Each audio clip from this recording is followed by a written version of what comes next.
کرام دو قاریوں نے، دو حافظوں نے قرآن پڑھا ہے، آپ پورا علاقہ پیچھے کھڑے ہو کر سن رہے ہیں، ان کے والد صاحب ہوں گے وہ پیچھے کھڑے ہیں، گاؤں کا ناظم ہے، چیئرمین ہے، پیچھے کھڑا ہے، اگر خدا نخواستہ وزیر اعظم آ جاتا پیچھے کھڑے ہو جاتا، ابا جی پیچھے کھڑا ہے۔ میں یہ کہا کرتا ہوں وہ جب نیت کرے گا تو کیا کہے گا؟ پیچھے اس امام دے پیچھے، یہ نہیں کہتا پیچھے عبداللہ، پیچھے جو ہے خالد، بلکہ کیا کہتا ہے؟ پیچھے۔ یہ کیوں اس کو، یہ اعزاز اس کو کس لیے ملا ہے؟ وہ قرآن کے حوالے سے ملا ہے، قرآن کی برکات نے، قرآن کی عظمتوں نے اس کو بھی عظیم بنا دیا ہے۔ آج تو اور میں اس کا قرآن سنتے ہیں، اور ایک دور وہ بھی تھا کہ محمد مصطفیٰ صلی اللہ علیہ وسلم بھی کہا کرتے تھے، او ابن مسعود تو قرآن پڑھ میں سنوں۔ آج آپ اور میں سن رہے ہیں، اور ہم سمجھ رہے ہیں ہم ہی سن رہے ہیں، یہ قرآن تو اتنا عظیم ہے، اس کے سننے کے لیے تو آسمانوں سے فرشتے بھی نازل ہو کر آتے ہیں۔ آپ نے حدیث سنی ہوگی، حضرت اسید ابن خضیر کا واقعہ سنا ہوگا، وقت نہیں ہے، یہ فرشتے ان محفلوں میں آتے ہیں آپ کا قرآن سننے کے لیے، قرآن کی محفل کے اندر آ کر شرکت کرتے ہیں، اور پھر جا کر وہاں رب کے سامنے آپ کی حاضری بھی لگواتے ہیں۔ رب ذوالجلال ان کو گواہ بنا کر کہتے ہیں کہ یہ صرف میرا قرآن سننے کے لیے، سمجھنے کے لیے، ماننے کے لیے آئے تھے، تم گواہ رہو کہ میں ان کی بخشش فرما دیتا ہوں۔ یہ کوئی معمولی کتاب نہیں ہے میرے بھائیوں، یہ اللہ رب العزت کی عظمت والی کتاب ہے۔ آج دنیا میں تم سن رہے ہو قاری صاحب سے، کل قیامت کا میدان بھی تو لگے گا، کل قیامت کا میدان بھی تو لگے گا، یہ پڑھنے والا کھڑا ہوگا۔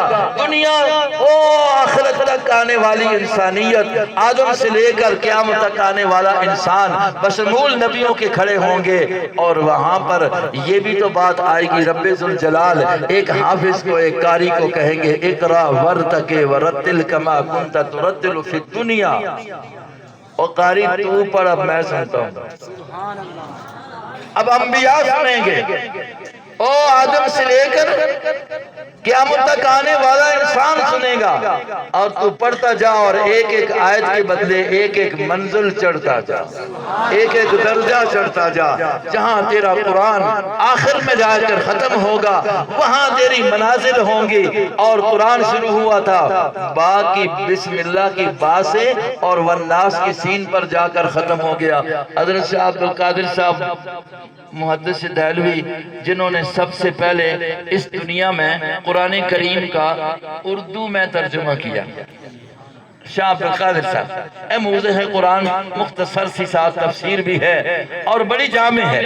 حضرات علماء کرام اس کا ضرور مطالعہ کیا کریں، بالکل دو دو لفظ لکھے ہیں کہ کسی کسی آیت پر، اور اپنی ہندی کے اندر ہے، بہرحال سمجھ جاتا ہے بندہ۔ ان سے انہوں نے آخر میں جا کر لکھا، قرآن شروع ہوتا ہے بے سے، ختم ہوتا ہے سین پر۔ کسی نے پوچھ لیا کہ اس کی کیا وجہ ہے، تو حضرت شاہ صاحب فرماتے ہیں بے زبر سین، جی بے زبر سین، بس ہم کو قرآن، بس ہم کو قرآن بس۔ اور یہی بات آگے دے کر بھی چلوں، صرف قرآن ہی کا مطلب یہ نہیں ہے کہ قرآن بس، حدیث کی ضرورت نہیں ہے، حدیث تو چونکہ قرآن ہی کی تشریح ہے، حدیث چونکہ قرآن ہی کی تشریح ہے، اور آپ علماء کرام سے سنتے رہتے ہیں، لیکن ایک سادے الفاظ میں اپنے شیخ کی بات سنا دوں۔ شیخ القرآن مولانا غلام اللہ خان نور اللہ مرقدہ اس بات کو اس طرح بیان کیا کرتے تھے، او دنیا والوں، للکار کے کہا کرتے تھے، او دنیا والوں، رب نے اس امت کو دو قرآن دیے۔ آپ بھی سوچنے لگے ہوں گے اگر یہ بات پہلی بار سن رہے ہیں تو۔ فرماتے تھے رب نے اس امت کو کتنے قرآن دیے؟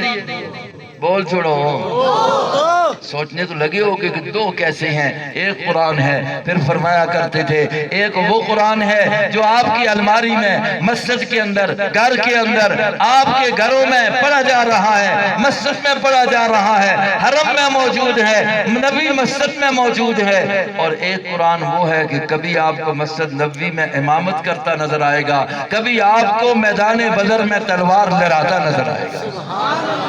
ایک قرآن وہ بھی ہے۔ مقصود یہ تھا کہ لَقَدْ كَانَ لَكُمْ فِي رَسُولِ اللَّهِ أُسْوَةٌ حَسَنَةٌ، پیارے پیغمبر جو چلنا پھرنا ہے، اور عائشہ صدیقہ کی اس روایت کے مطابق کہ آپ کی اخلاق کا پوچھتے ہو، قرآن کو پڑھو، سارا قرآن محمد کی اخلاق بتلاتا ہے۔ تو بھائیو، قرآن ہمارے لیے راہ